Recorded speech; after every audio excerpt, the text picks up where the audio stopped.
You just hear the music playing in the background. You're at least getting paid for it. Yeah, but that's not fun. You're just like, and they couldn't figure out what the problem was. I'm like, bro, why'd I spend my time asking you if you don't know? Oh yeah, we're ready whenever you. Whenever. Go. Okay, yay, we're back once again, everyone. Welcome back to another 180 Shift podcast. My name is Ellie. And I'm Tara. Yeah, and welcome back. Oh my goodness. I feel like it's been such a long time since we've done one, right, Tara? About 20 minutes. Yeah, about 20 minutes. Yeah, that's the turnaround for us. But hey, good problems to have because it means that we're growing. Yeah, and I think that if we were able to like grow a lot, especially this past week when we went to DC, which was so much fun, which you guys should look forward to a video about that soon. Yes, lots of footage that we got. Lots of Today, I know. we have a wonderful guest joining us. Can you please introduce yourself? Sure. I'm Leo Zacky, and I'm running for governor here in California in 2026. Yes. Fantastic. Okay, wonderful. So I think, have we interviewed before? I think we have. We have interviewed you. Not in this form. awesome studio. Not here, but we have in short form, I think. Yeah. But it's great to have you in the studio for a long form interview. As our tradition goes, we do our boba thing. Oh. Yes. Where we kind of boba. like this. Bam, so we got to give it a good shake. Yeah. Yes. And then the stabbing. You can stab it. Yes. Yeah. Blam. I can do this. Blam. There you go. Yeah. Cheers. Wow, why was that so Cheers. hard? I was like that. Okay, this is good. Have you had boba before? Yeah, but it's been a long time. Yeah. Yeah. Mm-hmm. It's been some time, yeah. Choking hazard. I used to date a girl that liked boba, so I'm very familiar with it. Yes, lots of boba. Yeah. I'm sure she made you drink boba a lot. Oh, yeah. It was like you have to take me to this one boba stop on Sawtell by Olympic all the time. That's yeah. You see, this is write that boba. Tara, write that down right now. Boba connoisseurs, Yeah. Yeah, but it's great to have you on. I think we've talked about you wanting to run for a little bit, but I kind of let's first dive into like who you are as a person, your background.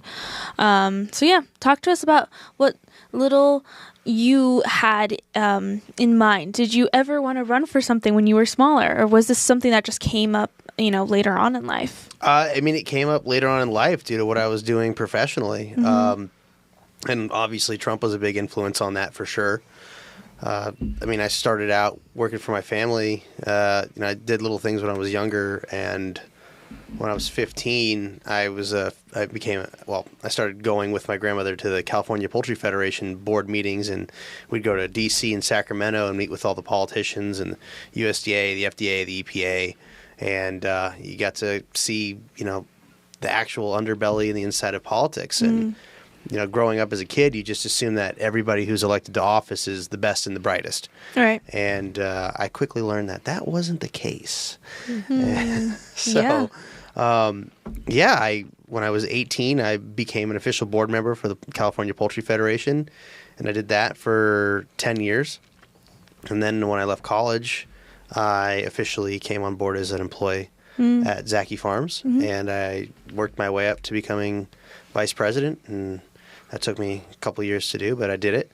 And I really enjoyed it, but I got to learn all about agriculture, and it was a blessing being a part of my grandfather and my great-grandfather's amazing business that they started in 1928. And as a fourth-generation Californian and someone who's entrenched in agriculture like that, it was a very unique spot to be in, and I really am so privileged to have had that opportunity. Yeah. Yeah. No, I think that's very interesting. So you have been or had some experience in politics at a young age. You got to see all that. But I wanted to see, you something that you did mention though in your bio is that you left college, right? So did you ever graduate? No. I didn't. Okay. So that's something that's interesting because today you have that debate of whether or not college is something beneficial or it's not. I want to know your opinion on it. Well, I think if you're going to be like a lawyer or a doctor or a scientist, 100% go to college. aside from that, I mean, when it comes to the business world, I mean, sure, like getting an advanced, understanding of like accounting and stuff like that, that's certainly important. I don't know if you need to go get a 4-year degree about that kind of stuff. I think that's stuff that should be taught in high school and middle school. That's a whole nother subject on our education system.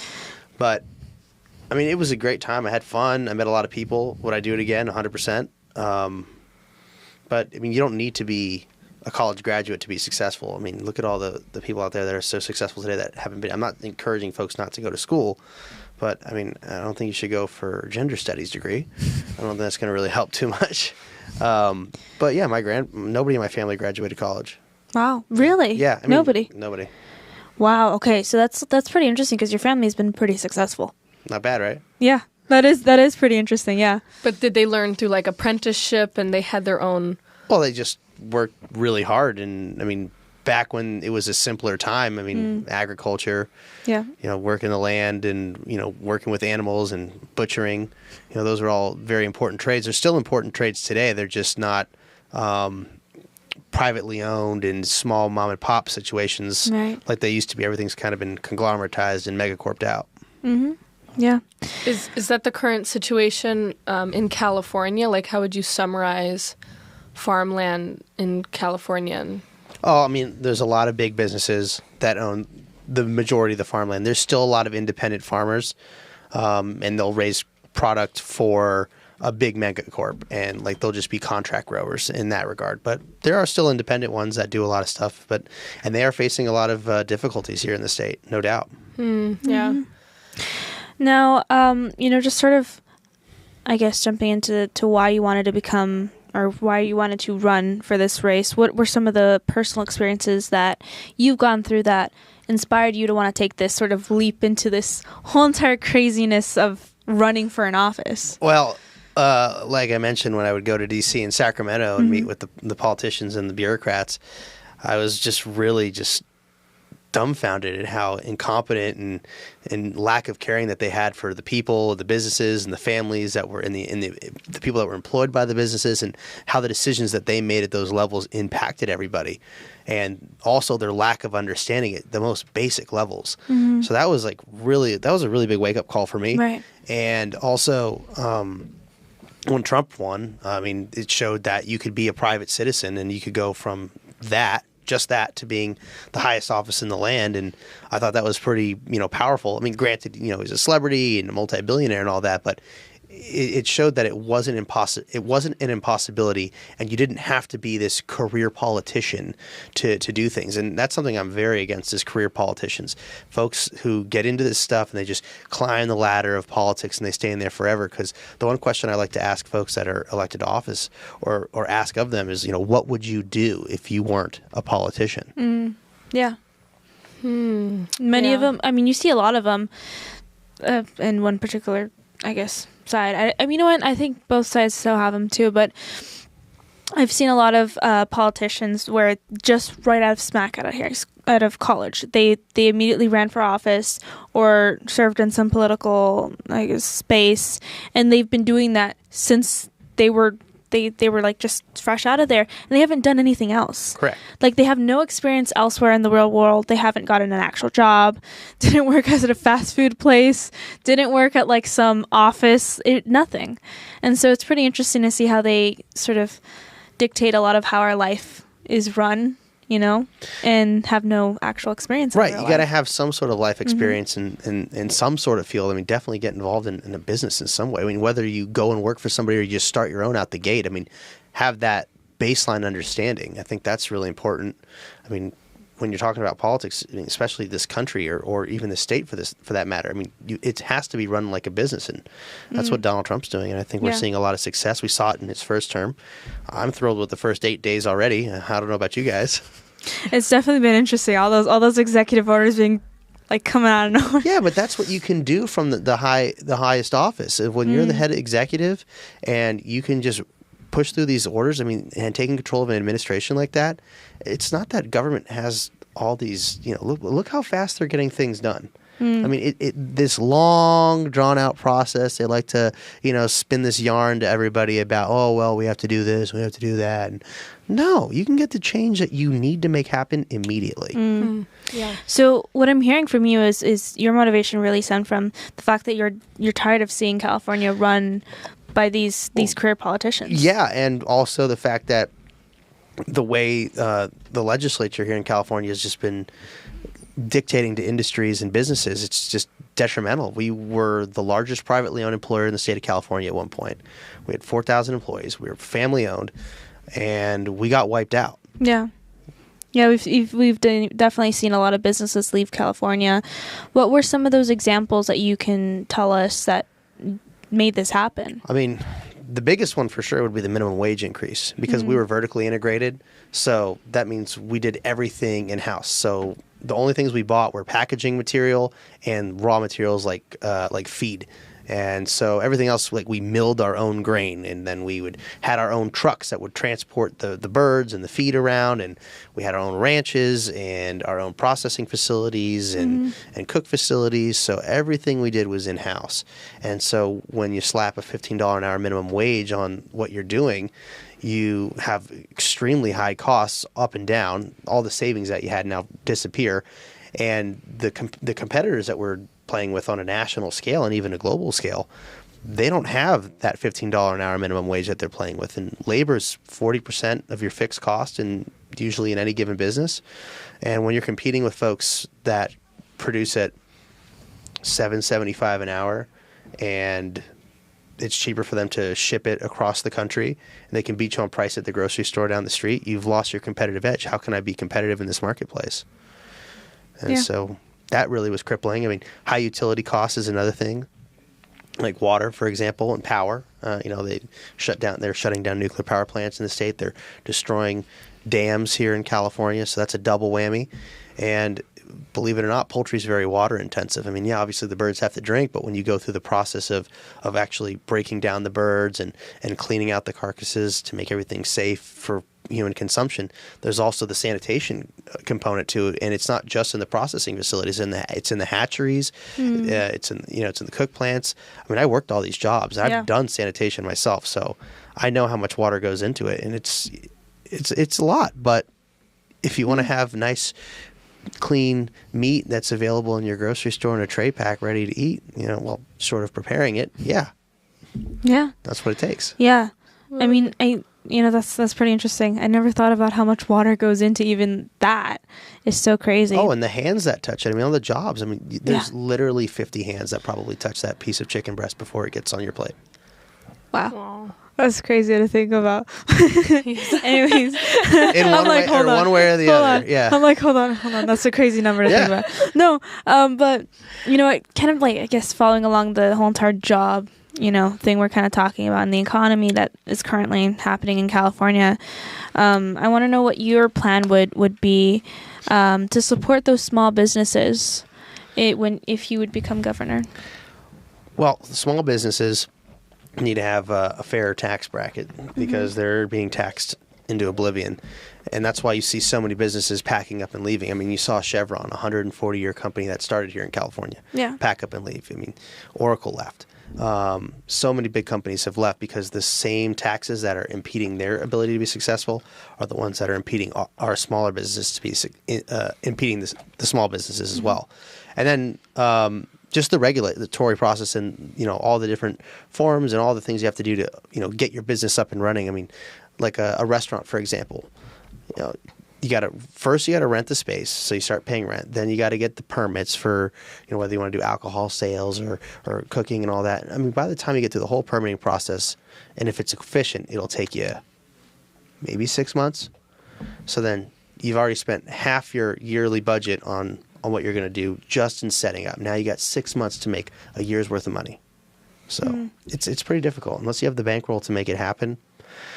For the average person, it's not easy. Yeah. One thing that's really concerning for Gen Z is how we're going to get into the workforce. I mean, many of us have already started in the workforce.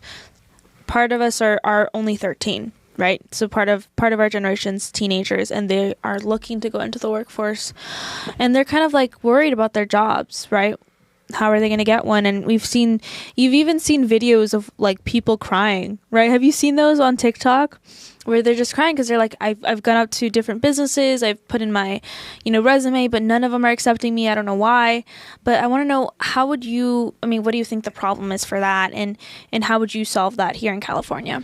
Well, I think the minimum wage thing is a big issue, because with all this automation that's coming through, like, why would a company want to hire you for a very nominal task like cashier, when they can simply replace you with a screen that people go and touch and do data entry like that? Right. When they even have machines that can cook the food in the back at a burger joint. So people are losing their jobs to AI because of the high cost of wages here in California. And then the insurance that comes with it, and then all the protections that get put on employees. Is a lot of issues where employers will hire somebody, they won't mention that they're pregnant, and then within a week or two they'll take paternity leave.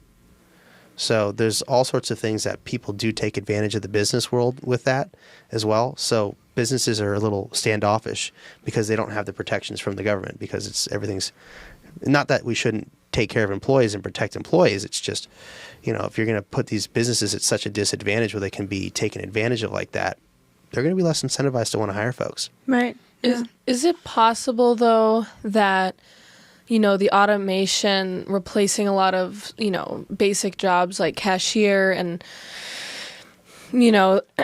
checkout person, that kind of stuff, do you think that I'm sure it'll cause kind of an economic instability for a while, but is it possible that it would level out into making more young people, more teenagers, and just more like your average person kind of have to step into, more, higher... Like skilled labor? Yeah, higher skilled labor, yeah. Well, but we're also not giving our kids that opportunity to have the basic foundations for skilled labor in the first place. I mean, where's shop class? Where's home ec? Do Not kids? in school. Do kids not there. nowadays know the difference between a Phillips screwdriver and a flathead? No. So No, they don't. Yeah, but that's the thing. Like, there's so many basics that aren't being taught in the education system here. And don't forget, we're the highest funded in the nation, and we're not doing a great job. Kids don't know the basics. Like, they don't know. They're not reading at grade level. They don't know basic math because it's racist now. And they don't know how much the credit card companies are planning on screwing them over. Well, yeah, Just saying. yeah, but but the economy's so bad, people are living off of credit like that. Right. This isn't a healthy environment economically, and it's exacerbated by the lack of education that's being put out there. I mean, when you're focusing what's more important on what litter box the kid should go to the bathroom in, then what kind of education, and then what math they're learning or what grade level they're reading at. You've got a problem. Yeah. Absolutely. Plus, what I noticed too is, what's your opinion on kind of the structure of giving kids all these nonstop assignments and stuff, and not ever letting a child, kind of find out what their need is, find out what their superpower is, and then filling a market need. Hey, I wasn't, in school that long ago. I'm not that old. I got the gray hairs coming in. I'm not that old. So I was there not too long ago. I hated homework. I hated that stuff. It's like teaching you how to be an employee. Well, that's kind of what our education system is, right? It's all grooming for the cube farm. Yeah. And I don't think anybody wants to do that. It's not a sexy job, but it's a good, it's a job. Right. Yeah. But like I said, you gotta have the tools, and we're not teaching the kids that. So, there's a lot of shortcomings in education. It's nonstop assignments. Kids need to have the opportunity to be kids, right? Mm-hmm. I'm a huge fan of team sports. I think stuff like that is really great for communication, for people understanding team building and networking. That's another thing.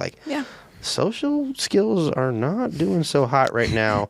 Nothing personal, younger generation, but COVID didn't do you any favors, and nor did the masks. So, Pandemic kids. Scamdemic, yeah. So, Not a good situation. but you know, there's kids today that don't have the ability to look at somebody in a conversation and look them in the eye. Right. Like that's what I was taught from a young age by my grandparents. Is that you're going to talk to somebody, you look them in the eye when you talk to them. And the folks and the kids are like looking down, they're too shy. I mean, that lack of social skills is probably also inhibiting people from getting hired. I mean, because like it's not generally like a kid is going to a kid looking for a job, right? They're going to somebody who's, you know, my generation or older, right? And they have these social skills. So when they see shortcomings like that, they're less inclined to hire somebody. Yeah, absolutely. And then it's like if that's happening here just in the employee department, it's even worse for like kids who want to fill a market need, so they go into like entrepreneurship type of stuff, and now they have to be their own boss. And yeah, I mean, I don't know, it's just a mess. Well, I mean, look, I want everybody to have an opportunity to create for themselves. You know, I would love for there to be just a plethora of small businesses that are successful, but I mean, the reality is not everything's going to work out, and a lot of things to be successful in business have to do with timing. You know, you can have a great idea, and if it shows up at the wrong time, it's too early, like nobody's going to catch on to it. Right. Yeah, I think we've seen that before, where we've seen some, you know, people who come up with an idea, and then later on, obviously it didn't catch on, and then later on it becomes a thing. We've seen that time and time again, but you do have a good point. Not everybody's can be, you know, no, but I think the CEO. I mean, I think a big upcoming thing is definitely marketing and video production and video editing. Right now. I mean, I took a video production class for 2 semesters when I was in high school. That was awesome. Yeah. I learned a lot about you know, how to do all this kind of stuff. I'm not the greatest at editing. But, you know, that was back when we were using mini DV tapes. Yeah. And then, you know, like these little like SSD cards that were like this fat. Yeah. Yeah, I've seen those, yeah. You know, and like, oh, how many megapixels is that? Like back when megapixels mattered, right? Nobody cares about megapixels anymore. Megapixels. No, but it is a trade. Editing is a trade. And then we've seen a lot of young men, especially in California, take up trades, which I think is very interesting. We need to have an emphasis on trade schools. Yeah. I really think that's something that's missing. Like, look, college is great. Trade schools definitely going to get you a better job. I mean, guys doing HVAC and auto repair, they're making more than kids leaving college with a liberal arts degree or certainly a gender studies degree. There's nothing wrong with it. Like, I've worked jobs where you're working with your hands, you're doing manual labor. Yeah, it might not be this sexy, glamorous, I'm an actor. Not everybody's going to be an actor. Not everybody's going to be an astronaut. I hate to break it to you. Sad truth. But you can be really, really skilled and do something that actually is fulfilling. And there's a whole lot of practicality with stuff like that. Yeah. I mean, guys there's a shortage of HVAC guys right now. We need electricians. We need plumbers. We need people that are, and the guys that I know that do this stuff, they have fun with it. I've got a couple friends that own body shops. They're killing it right now. But they're skilled in auto repair. Right. They're making hundreds of thousands of dollars a year. And they're their own boss. And they've got employees, and they're opening up more shops. Like, who doesn't want it? Right? Who's making more money?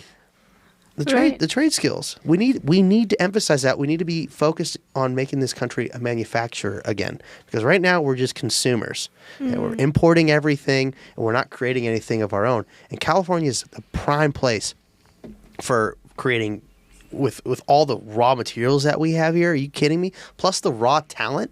Yeah. Unbelievable. Yeah. But we have to have those opportunities. We need to have a robust oil industry. We need to be doing massive construction work projects to improve our infrastructure. I mean, look what just happened with the fires. Our infrastructure is failing. We need to have people that have construction skills. We need all these things.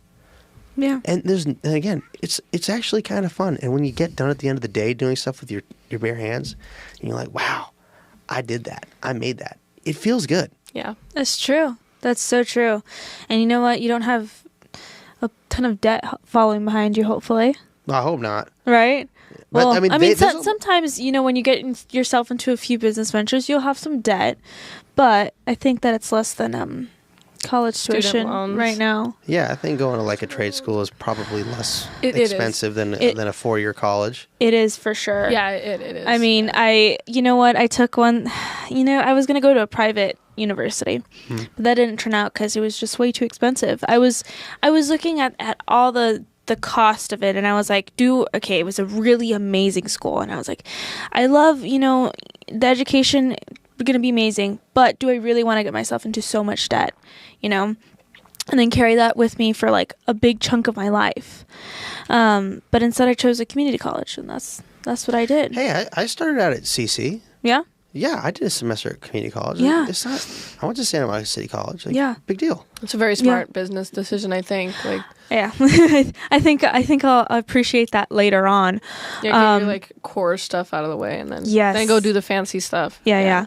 But you know what? I think just kind of on the same lines of like university and the whole entire college thing, because I mean, like, let's face it, majority of Gen Z right now is currently in college right now. Quite a few of them right now. Yeah. And pretty much everybody I know has gone to college, and they're racking up this huge amount of debt. So it's a pretty, big issue for a lot of Gen Z. But I want to know what your opinion is on the whole entire, like, debt forgiveness or affordability for all that lie, stuff. Bro, that was a lie. I know, but I want to hear, like, Well, yeah, but it was a straight lie. I mean, Yeah. Look, did some people get their debt forgiven? Yeah. Yeah. Do I think that was right? No. Okay. I mean, yeah. look, the banksters have been selling people on this. Yeah, The banksters. it is. Banksters, did you hear that, Christian? Yeah. That was good. No, seriously, the globalist banksters have been selling people on this, and you can see that ever since this whole college loans thing really became a thing, what's gone up at the same time? Tuition. Direct correlation. You see tuitions going up as more college loans are going out, because the colleges know that their money's guaranteed by the bank, and the bank has you as a debt slave. And hey, you screw up one semester, you withdraw from a few classes, they're happy to keep that debt going, stringing it along, and getting more money out of you. They got no problem doing that. Yeah, they do. They don't care. It's so sick. It's predatory is what it is. These banksters are very predatory, and it is really wrong that they're doing this kind of stuff. Now, like I said, I want people to get an education, but going into massive debt like that, the schools, first off, are definitely taking advantage of folks. There's no doubt about it. I mean, there's literally high schools that are charging as much for 1 year of high school as they are charging for one semester at college. Yeah, it's true. Yeah. Yeah, literally $40,000 a semester. Yeah, the college I was going to go to is closer to 60. Yeah, but like I went. I was like, yeah, I know it's crazy expensive, and I went to University of Arizona, and like I'm getting taught in classrooms that had desks from like the 50s, and literally some of the classrooms still had like proper chalkboards. wow. And I'm like, what the hell am I paying $40,000 a semester for? You're like, it is That's a very good question. Yeah, like for This is not $40,000 a great. semester, like I better be getting like a sweet MacBook and like all the state of the art stuff. No, Like, they're still going to pay you for like extra stuff on yeah, there. and then I'm getting thrown into an auditorium, getting taught with 1,200 of the kids by a failed, executive in the auto industry, and like telling me how to be successful. It's like, this is the guy I'm going to learn from. Hey, this is the guy. That's true. That's so true. Telling it like it is. I mean, but yeah, because look, I went through it. I've been there, man, and I'll tell you what, I was lucky. I'm not gonna sit here and say I wasn't lucky. Yeah, I had a family business to fall back on, Right. and go into. I wanted to do that out the gate. I wanted to go do that right away and go learn under my grandfather. And my grandparents were like, "No, you should go to college." And I went against my better judgment. Second semester in, Grandpa passes away. I was like, "Well, great, there goes that opportunity." So, after 2 more years of that, and that's when I was like, you know what, I gotta go get involved with my family business before I don't have a family business to get involved with. And they weren't going to teach me how to be a chicken farmer at college. So it's a little bit different, but that was my scenario. But a lot of folks like, yeah, college can be fun. Yeah, you can totally party. I had a great time. I definitely had parties. I was at a frat. I had a great time.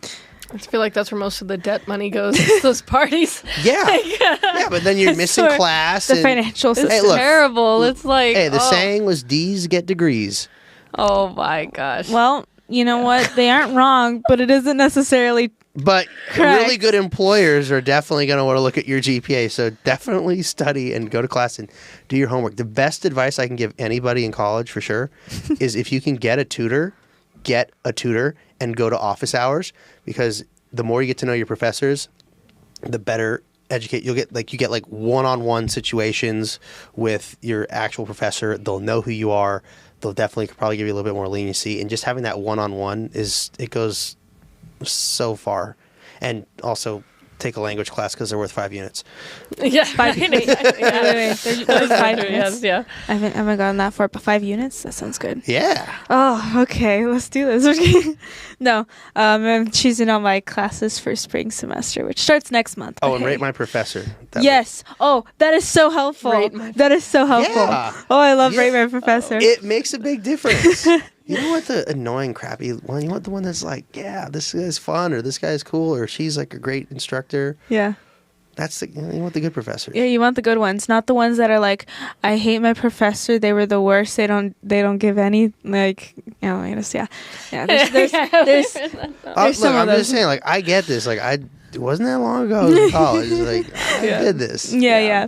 Well, you know what? Another, I think, really big issue right now for Gen Z. So not only do they have the big debt that they're racking up, but it also isn't looking good when it comes to the housing market right now and housing affordability. Oh my gosh, and especially now with all these fires. Was it like over 12,000 properties or 12,000 structures. Unbelievable. So, I mean, Altadena is like wiped out. I haven't been down there yet, but I've been meaning to go down there to just I'm down. See it. I need to go see it too because I've been going to the Palisades a lot. Yeah, and it is just it's crazy. It's cooked. Yeah, and I do want to. What's the plan? I do want to talk about that, but what's going on? Yeah. Yeah. I mean, I know Trump was there. Oh, that's right. He was there. That argument that he had with Karen Bass, that was so funny. And then they took the mic from her. They were like, I love that. No Everybody hates Karen Bass. I went to the World Series. I was lucky enough to go to Game 2. Yeah. And like they showed her on the Jumbotron, the whole stadium booed her. Oh my goodness. That was recently? Like, was that after the fires or before the fires? Ooh. That's crazy. Oh, yeah. You know, we came back from D.C. and there's a picture. Did you see it? I think I pointed out to you. At the airport. There was a lovely picture of Karen at Bass. the airport that like, says, Welcome to California. I've seen that. And I was like, dude, when they were I'm going to go back. I'm leaving. And approaching her about the fires, and she was just completely silent. She literally looked like an elder who, like, soiled herself. I mean, literally, like, it was just like, what are you doing in here? You seem completely incompetent. Yeah. Sorry. Well, look, she's a Marxist organizer and a terrorist. Oh, a terrorist. Oh, yeah. Oh, my goodness. She's done some terrorist stuff. She was part of that, the real insurrection back, like, in the 80s, like, when they went into the Capitol. Okay. Like, tearing it up. Interesting. Mm-hmm. Go on. Yeah. Oh, yeah. I mean, that's just, like, the rough overview. I could probably Google all the details for you, but I do know that. That's really interesting. Oh, yeah. But they brush that stuff under the table. Mainstream media, they will not let you see that. Man. Okay. Well, that seems like something I'm going to have to search up because that's, like, a whole entire different side of Karen Bass. Yeah. Well, actually, no, this is the same side of her, just earlier. Yeah, for real. So what is the plan for California right now? Well, my plan as opposed to the plan. Right now, the plan, according to Gavin Newsom, is smart cities and, rezoning and, low-income housing, multifamily housing. That's, you will own nothing and be happy and, live that fun in stuff. This, all that controlling stuff that Klaus Schwab likes to tout at the World Economic Forum, which, by the way, Gavin Newsom was a student of his at the School for Future World Leaders, along with people like Emmanuel Macron and Jacinda Ardern and Justin Trudeau, Fidel Castro's son. Whoa. Yeah. And I know some pretty interesting facts. Yeah. But my plan for California is actually about focusing on the key foundational issues, making sure we have a robust water infrastructure, so much so that we have an abundance where we can literally take care of our farmers, have the cheapest water in the nation, and sell our portions of our allocated Colorado Rivershed to our neighbors for profit. I see. So where would our water be coming from if it's not from the Well, we haven't built any significant water infrastructure in California in 50 years. And it's all been on hold, right? Oh, yeah. Well, the desal plants, 50 have been approved. A couple have been built. None of them have been turned on. That's a big issue. We need to have enough power to power them because they're like, oh, where's the power going to come from? Well, small modular nuclear reactors. You don't have to worry about them going full Chernobyl. So you don't have to worry about that. Right. They're safe. They're easy to dispose of. You can take care of them remotely. You don't even have somebody there. But we need to build reservoirs to capture the rain because I know it's a little dry right now. We got a little bit of rain, but it's going to rain more. So when it does rain, we can collect it. We have to build reservoirs at the high altitudes to capture the snowpack, dam up those canyons as well, use some hydroelectric from that. And as the water comes down, we can generate electricity as well. Use those desal plants, but also dam up our existing rivers. I mean, we got 3 big rivers here in LA. You got the Rio Hondo, the Santa Ana, the LA River. They're all concreted up, right? It's not like you got like wildlife that's really living in there. Well, I was about to mention that all the environmentalists right now are kind of going a little crazy. Yeah, they prefer that people die. Yeah, no, it's about the bitty Sacramento River smelt and shrubs. No, literally, okay. So part of the reason the fires were so bad too is because all the old power lines that we have, all these old wood poles that can easily get knocked over and spark up. They actually were supposed to replace them with metal poles, and Really? they never did because the bureaucracy here in California had some group of people go in and measure where the construction workers were. And apparently they trampled 200 endangered shrubs. So they had to halt the project and then replace the shrubs and call it a day. Wait, unbelievable. what? Yeah. Well, now those shrubs are definitely gone, though. Oh, yeah. No, they're 100%. Those are definitely gone. But, I mean, we're putting things like shrubs and fish in front of people. Pretty sure, we need to take care of the people first. Right. And what's really cool about fish and shrubs is you can raise them in captivity. And then when you're ready to reintroduce them to the wild, you can. We've done that before. This isn't a new thing. This is genius. What? Genius, yeah. It's called common sense, but thank you. Oh my goodness. No, we are in trouble. Yeah, I mean, I'm glad you guys are having fun. Yeah. Well, it's you know what? I think, we have fun when we're joking about the fact that currently, with the leadership we have, we're kind of messed up, our futures. Yeah. It's like when something traumatizing is happening and all you can really do is laugh about it. Laugh about it. I know. I think that's why Gen Z is such a oh my god, interesting generation. It's because they just make fun of everything that. Well, I'm pretty sure it's funny because it's true, is a saying. Yeah. And that's the thing. That's why, the left can't meme. Yeah. They can't meme. Actually, my brother took me to a stand-up show with a buddy of ours, a couple of buddies of ours last night at the Comedy Store. Mm-hmm. Oh, God. Bunch of leftoids. They were not funny. Yeah. I actually heckled one of the comedians, and I got more laughs than he did. So yeah, it's what do you think is causing that? Is it just because they refuse to see the common sense truth, which is what you need to actually make a joke? They're just indoctrinated with this progressivism and you have to be hyper PC and you can't say anything that could be slightly offensive and we have to do this and do that and my pronouns are made up. You can't be funny when you're constantly stepping on somebody's toe, trying to be careful you're not stepping on people's toes. Yeah, Exactly. I mean, look, you got to be able to laugh at yourself. You have to be able to laugh at the situation. And I mean, I grew up, I was staying up late watching Comedy Central, watching actual stand-up. Mm-hmm. Those guys were funny because they were talking about real events and real things, and it was true.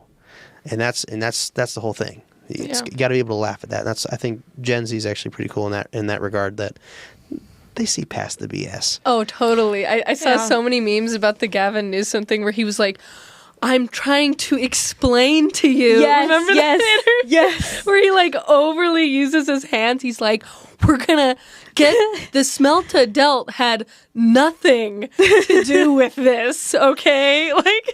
No, funny. That's just something I appreciate about my generation is that we make a meme out of everything. Oh yeah, meme wars are real. After literally, it doesn't really care about whether you're left or right. They're they will Is make it a meme funny? out of it. Yes. Yeah. Yeah. Yeah. Which is great. You got to be able to laugh and also laugh at yourself. Like, Yeah. happy to do. Like, when people make fun of me, like my friends. Like, I also grew up like the Xbox Live generation, so I'm kind of thick-skinned. Back before it was like policed like it is now. Yeah, the headphones and the headset and the Oh, I mean, just bro. the things that were they would say. Oh my God. No, that's another thing. That's why I think there's a huge disconnect in our generation. Like late millennial Gen Zers have this disconnect with Gen X, baby boomer. It's like a different language because they don't realize how exposed we were to the internet. Like YouTube, Xbox Live, Tumblr, like what? Like we Chat roulette. yeah, like when I say like I know it's on YouTube, it's just like the older generations didn't understand how bad the internet was at the time. Oh, it was Wild West. It was like the deep web before the deep web. Like it was just like it was like so bad, dude. It was like, and then so our generation is just like kind of. You can see some really crazy stuff on the internet still. Yeah. Oh, absolutely. And everything's gotten worse. But like we're just kind of like, just for sure, Gen Z, like definitely like really numb to a lot of stuff. Mm-hmm. Yeah. Because it's been so hyper exposed to. It's true. Yeah. And then the next generation, which is Gen Alpha, which is like basically like 12 and under, or no, 11 and under, roughly, is they're being super sheltered, I think, to a lot of this stuff because their parents know.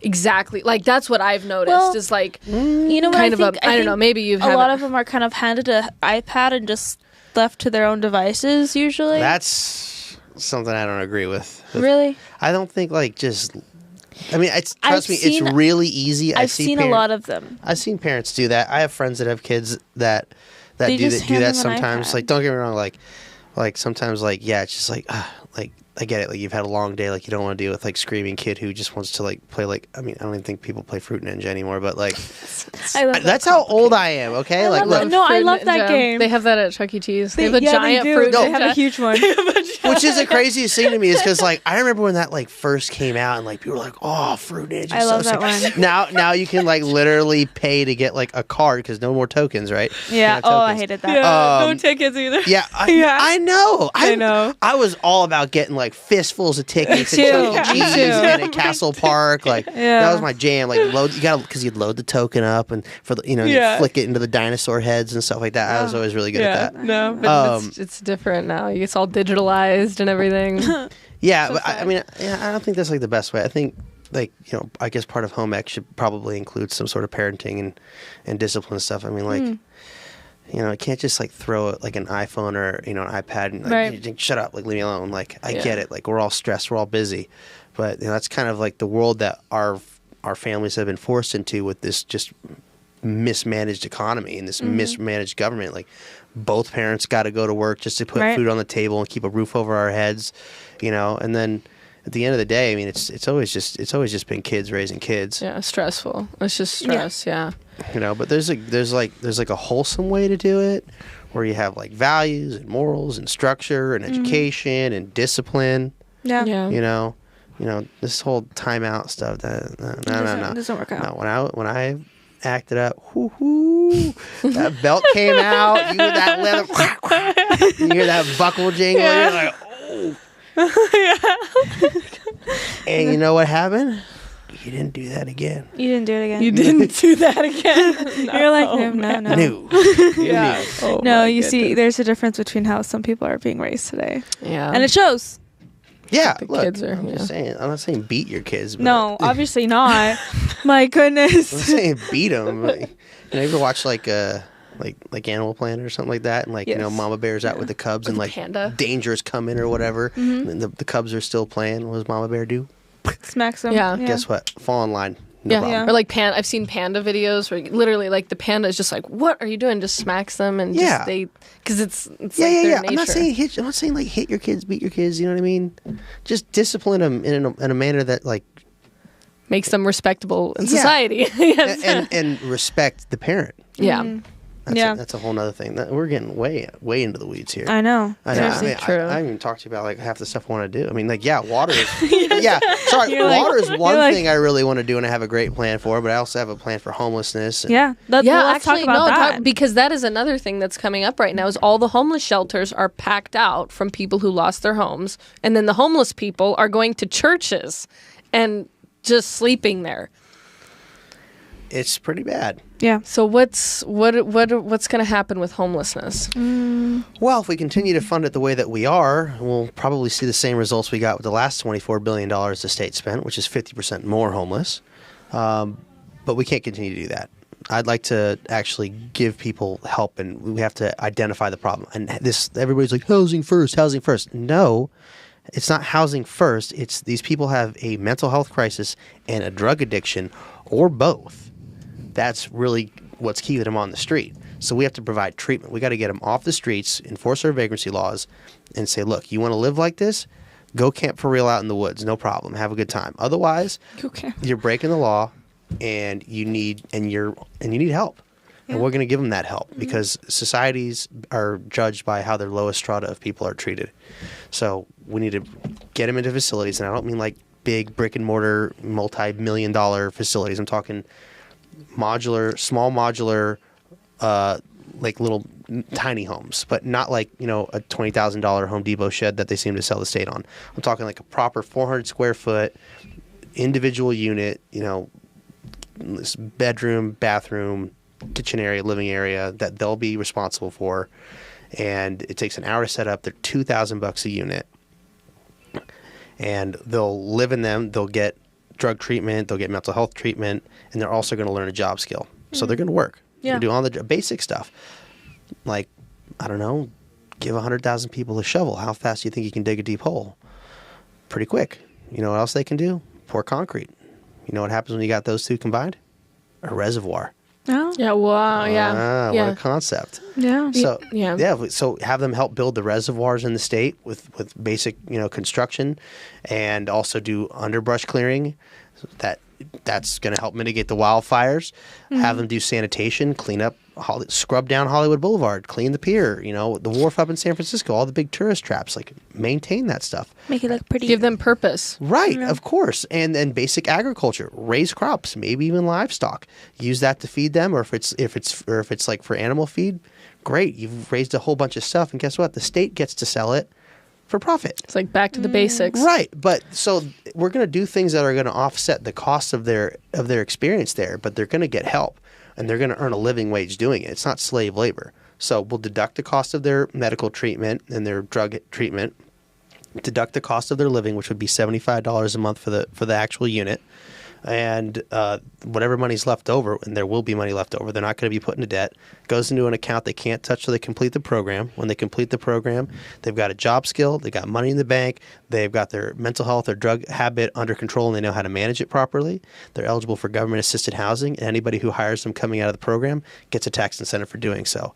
That's how you end homelessness. Wow. Okay, that's definitely an interesting plan.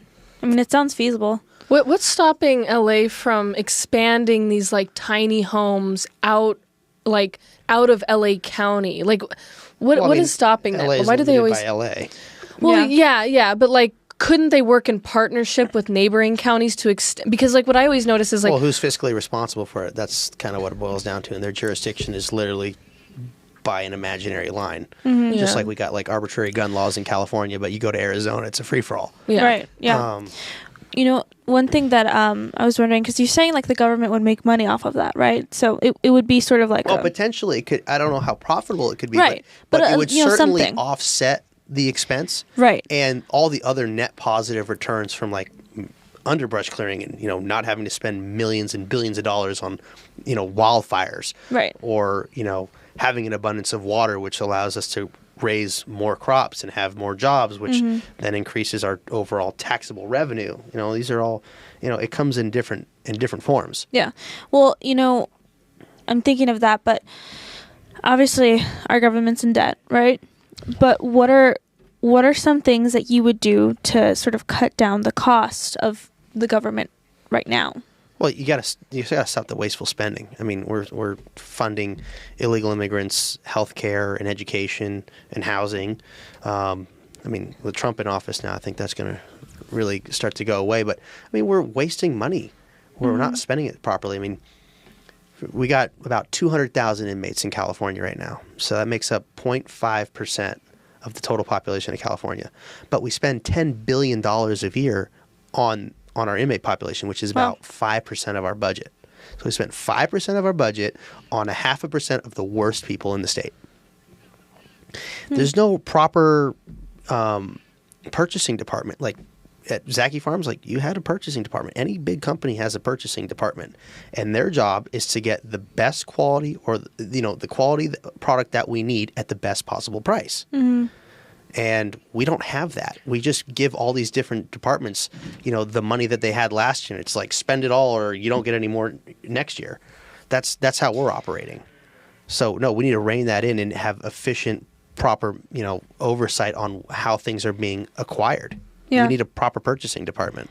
What was your opinion on the was it the law? I can't remember. It was like just recently here in California we voted on whether or not inmates should be working, right?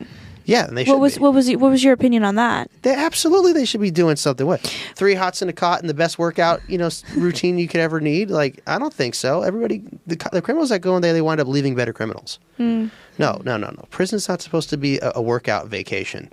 It's supposed to be miserable, and it's supposed to make you not want to go back there. I'm not saying it should be like, horrible, like unlivable, like you could possibly die in here conditions. I mean, they should be doing something productive to give back to society, because just sitting in a cell, as much as that sucks and ain't no fun, you need to be doing something that's going to make the society around you better as well. What would your opinion be to people who said it was slavery? Don't commit crime. I mean, you won't put yourself in that situation. I mean, there has to be meaningful consequences that would dissuade people from wanting to be criminals. So if hard labor doesn't sound sexy to you, don't be a criminal. I don't know. That sounds pretty reasonable. Yeah, it's like the same unalienable rights that can be taken away when you break the law. That also qualifies like your efficiency as a person and what you can give back, right? Like it's like, and what have you taken from society? I mean, like you're talking about murderers, rapists, pedophiles, all sorts of different. I mean, white collar crime, blue collar crime. Like you don't want people to be doing criminal stuff. Yeah. We also don't want an environment that makes people feel compelled to have to do that kind of stuff because of their living situation. But that's because the economy is being poorly managed. And there's not enough opportunity for people to be successful in business here because they're being taxed to death, or they're not given a really fair opportunity here as opposed to, say, the greener pastures of another more conservative, business-friendly state. Yeah. So, unfortunately, people get in those positions sometimes. But then you have just the people that are just committing crime because there's something wrong with them or they just weren't raised right. Yeah. So,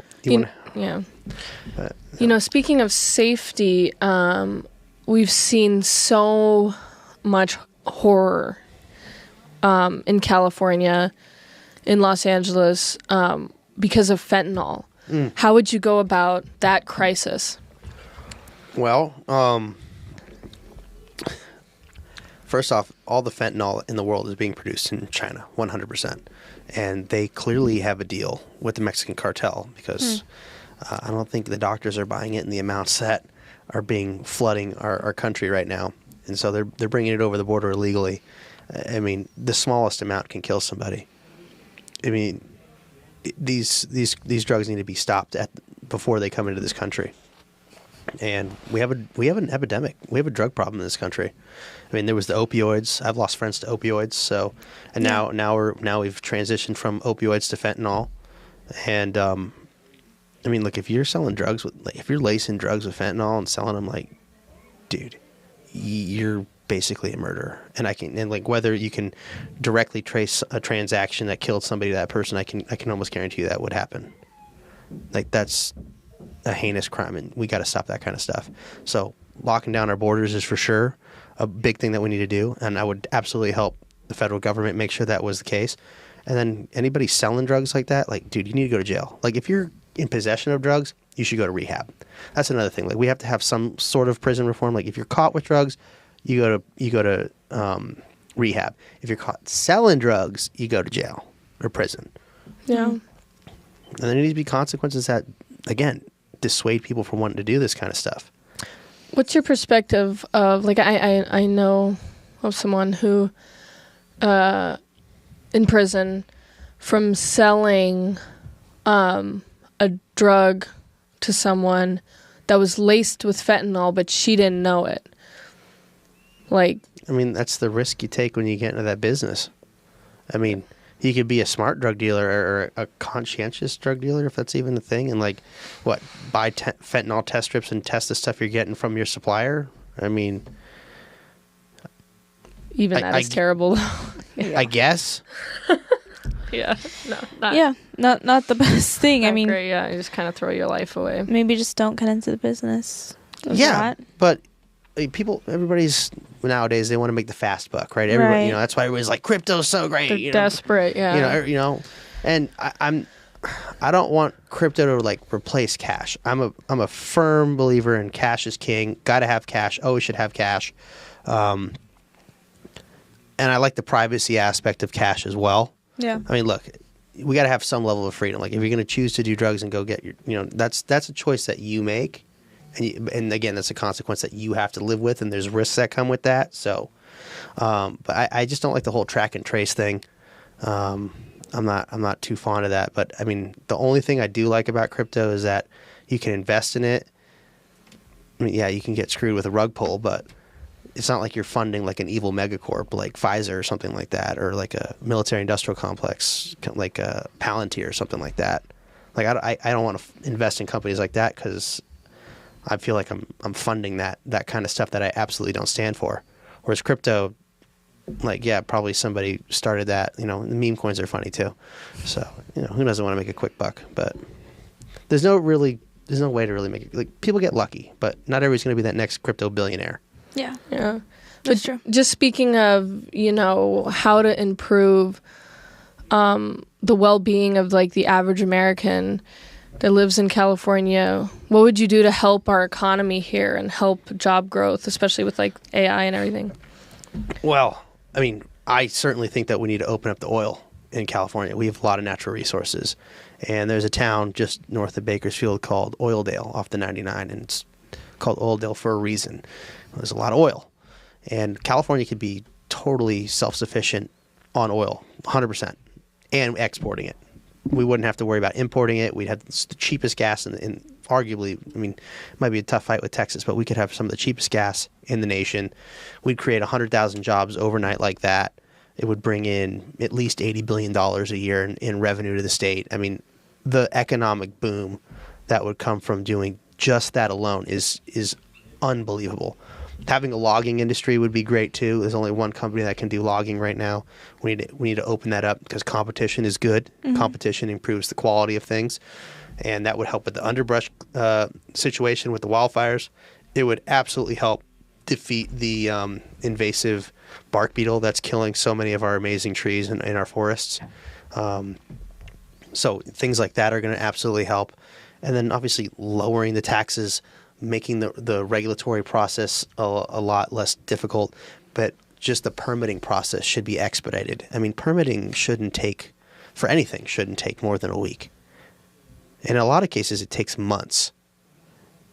And that whole time, like I mentioned earlier, it costs people money because you're waiting on a response from the government. And then you can go through that whole process and maybe you screwed up on a form. And guess what? Now that the time frame to get all this stuff done is expired and you have to start over at square one. So there needs to be, if we're going to have this process of permitting, it needs to be very, very efficient, and people's permits need to be seen and addressed and handled in a very timely manner. I'm talking a week, 2 weeks tops. Yeah.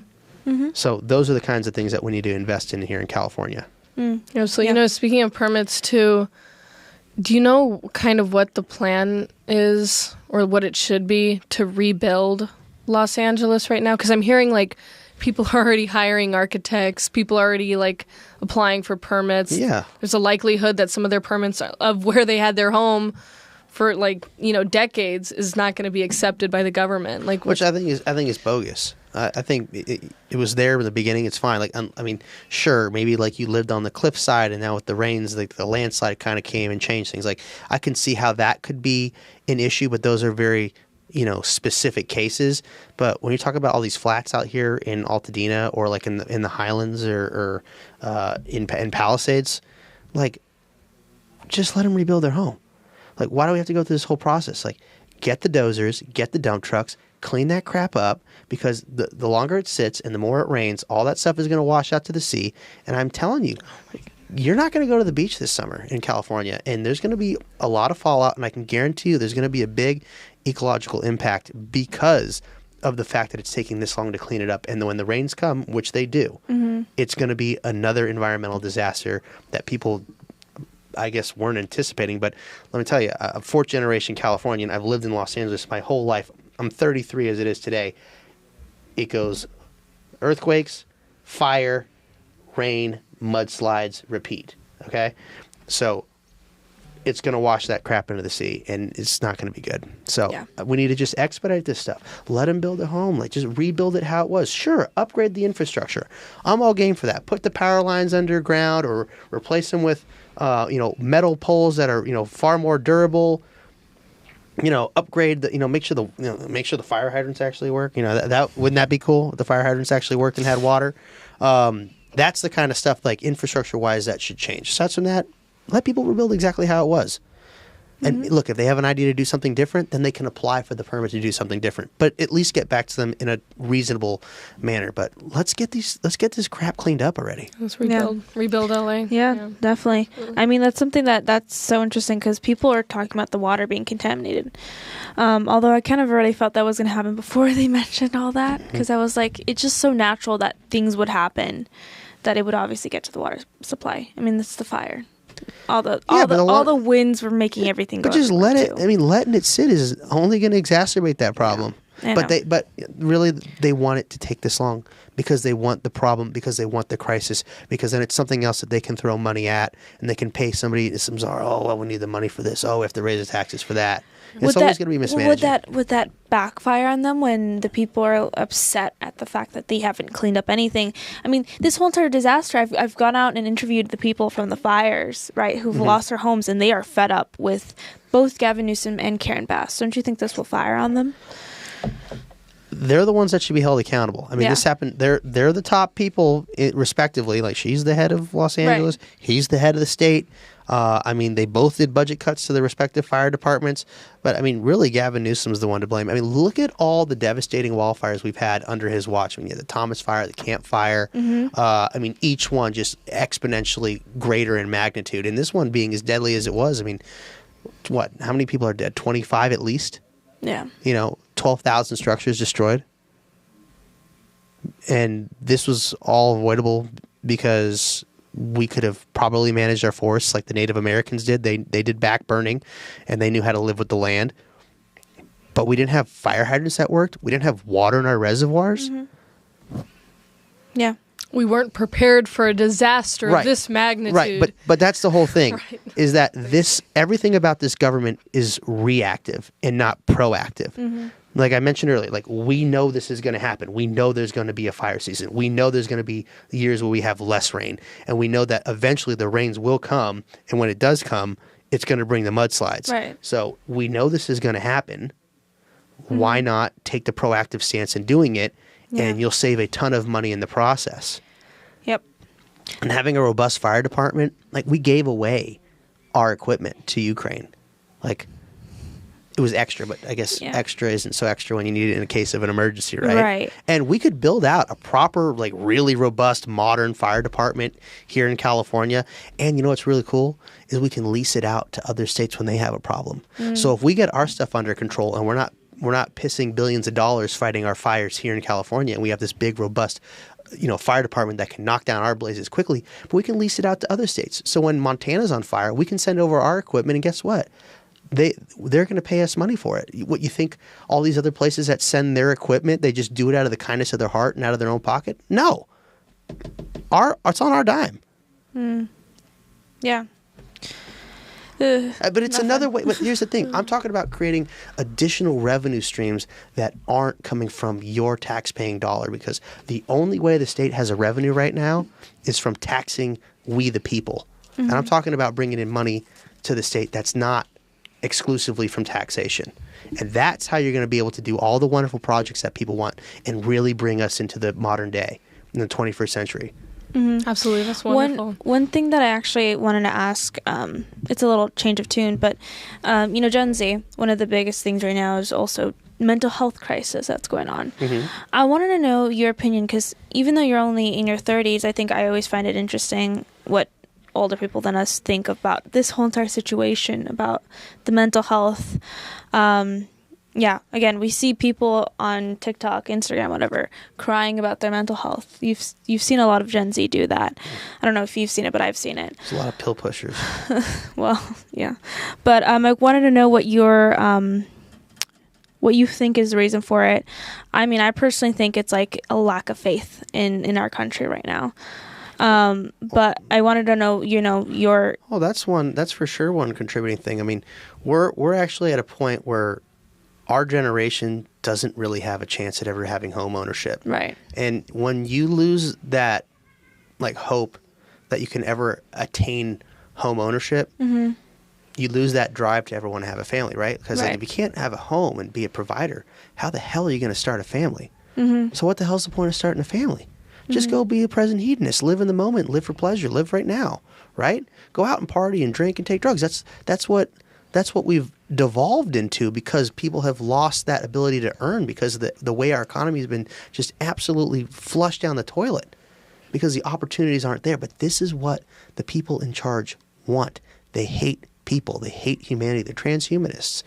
They want to, like, the Georgia Guidestones was a real structure. Like, this isn't made up. Talks about bringing the population down to under 500 million. Like, this is the kind of stuff that the people in charge are emphasizing and want to get behind. So they're doing everything they can to destroy the nuclear family and destroy the will of the people.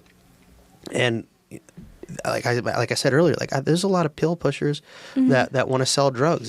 These doctors are looking to make money selling. Oh, you feel stressed out? Right. Oh, you need some some Xanax or Zoloft or whatever. And don't get me wrong, like, there's definitely a rise in autism and stuff like that and other diseases, and I firmly believe that a lot of it's directly correlated to childhood vaccines that are being pushed upon people. But again, it's a whole racket, and we saw with COVID, how the government became this new pharmaceutical entity, pushing the vaccines. Yeah. So it's all about money, but it's not about helping you. It's about lining their pockets and keeping them in power. These are the kinds of people that would be more than happy to burn this country to the ground just to rule over the ashes. Yeah. They don't care about you. They don't care about your family. They don't want you to be successful. I'm the kind of guy that wants my friends and everybody I know to be successful. I encourage, like, I'm great. You made it, dude. That's awesome. Great. Like, I want everybody to come up together and be successful. That's the attitude that the people in government should have. Yeah. Absolutely. Yeah. And you know what? There's another thing that I think. Yeah. I'm sorry. I'm so like. I'm getting tired, bro. No, I know. Hold on. Almost done. No, it's Am I that draining? You know what? No. Oh my I think it's just that we have two podcasts back to back. No, it's, you know what? It's just getting late. It is getting late, but another question I have, I think, just like coming back from Washington, D.C., I think I've noticed that I think one of the questions we were asking too out there was how faith plays a big part in politics. Well, you can see who has it and who doesn't. Yeah. It's pretty clear. Yeah, and I just want to know your opinion on that, and like, because being in government position is a really big responsibility. But that's another thing that is like, I wonder, like, what's your accountability? Like, who are you being held accountable to? Well, I mean, we're all going to answer for our actions one day. I mean, I live my motto is leave this place better than you found it. Yeah. And also, whatever you're doing, make sure you're having fun doing it. Otherwise, what the hell's the point of doing it? But yeah, I mean, if you're asking me if I believe in God, absolutely. Absolutely. No question about that. God is a very real entity. He's definitely showed himself to me. I know that for sure. Yeah, but like what role does faith have in politics at all? Like, what do you think? Well, because we have to have, I think there's a moral guidance that comes from faith and religion. I mean, if you take it back to the earliest days, like, caveman, how they coalesced together as a society, and they were able to function with a common core of beliefs. They had to believe in something, right? And that's when you see religion take form. Yeah. And that was really the fabric that allowed society to grow into civilization. So I absolutely believe that it's that important. It's a moral guideline, and it's really what holds the fabric of our society together. Yeah, I really think so. And the craziest thing is when people say the separation of church and state. That's a misnomer. They've bastardized that saying. That's not what it meant. No, I mean, government should keep themselves out of the churches. Is what I think. They should keep themselves out of the churches. For sure.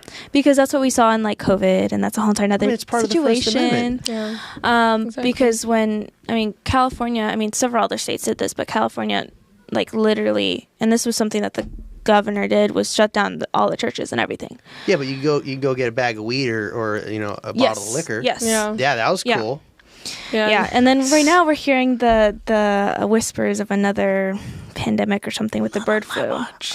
With the bird flu. On my watch. I know a little bit about bird flu. Oh.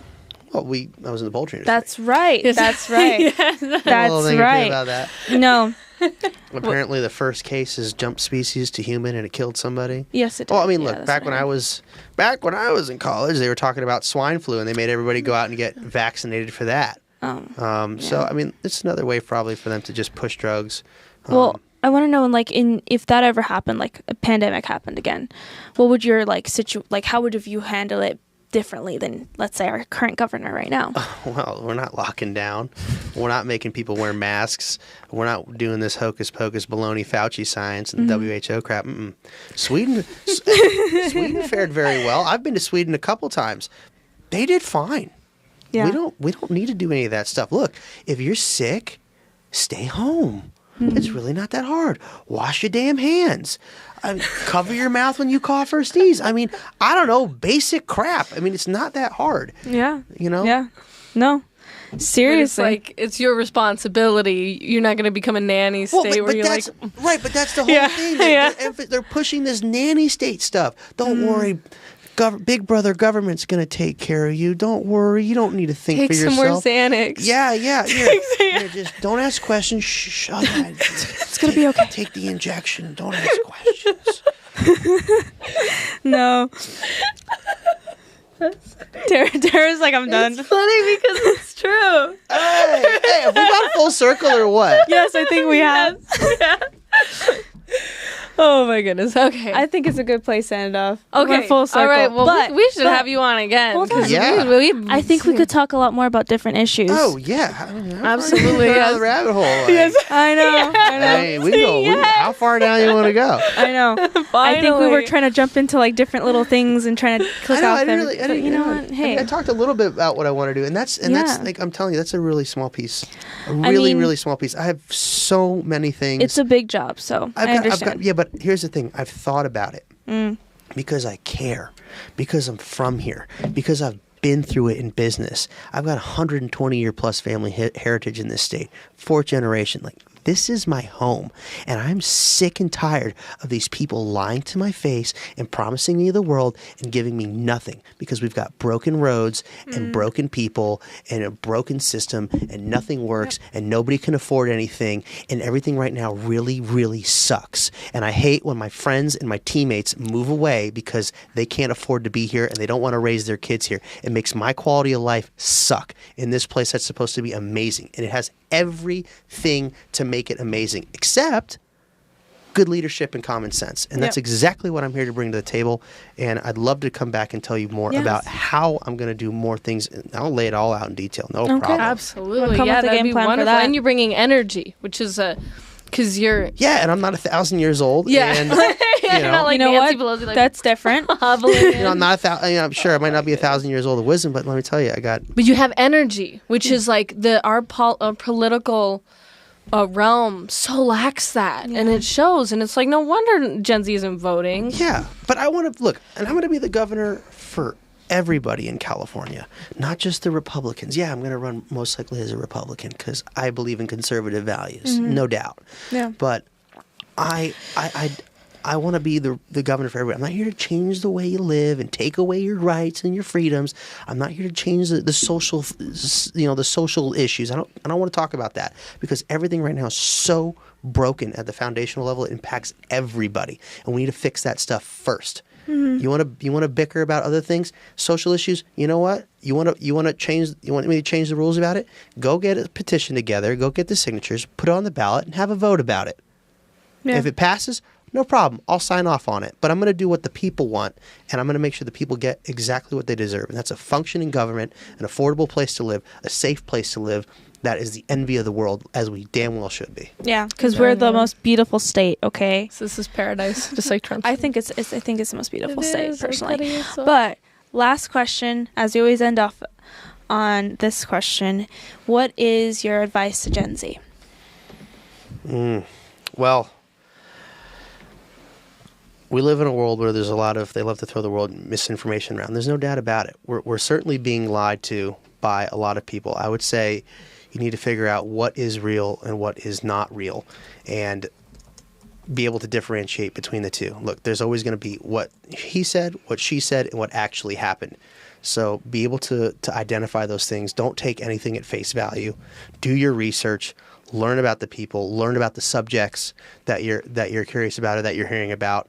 And don't trust the mainstream media. There is a globalist consortium out there that is trying to absolutely bring a one world government upon the planet and take away your freedoms. So learn about it because life isn't exactly as it's made out to be. And art often imitates life. And have fun. But be responsible. Absolutely. Of course. Yes, absolutely. I think so. You only get one go around in the game of life. So, don't be foolish, but definitely have fun and play a team sport. Go play some hockey. Yeah, go some hockey. Yeah. Yes, I love that. Yes, okay. Ice hockey. That's intense. Oh, nice. Yes. No. Yes. Yeah, and let everybody know where they can find you on social media. Sure. You can find me on Instagram at Leo S. Zacky, the Leo, the letter S, Z-A-C-K-Y. It's a great place to find me. Also on all the other social medias, it's either at Leo S. Zacky or at Leo Zacky. And then you can go to my website, leozacky.com. And if you want to hear what I have to say for 7 hours a week, you can do that Monday through Friday at noon at americamatters.us. Click the link. It'll take you to the Facebook page. You can watch it there or you can listen to it on a bunch of different channels. But that's the easiest place to do it. So go there. Perfect. Wonderful. Okay, thank you so much for coming on. It was such a great conversation. Thank you Thanks so for the much. vote, ladies. Yeah. I appreciate it. Yeah. I haven't had this in a minute. Pleasure, yes. Yes, no problem. Well, Tara? Go to There you go. 180shift.org if you want to learn more about 180 Shift. All right. It's amazing. It's been a great 2 episodes, and we are ready to go to sleep now. Yes, for real. All right. See y'all later. See you Bye. later. Bye. All right. Yay. That was great. Thank you so much. Yeah. Oh, cool. It's intense. Yeah.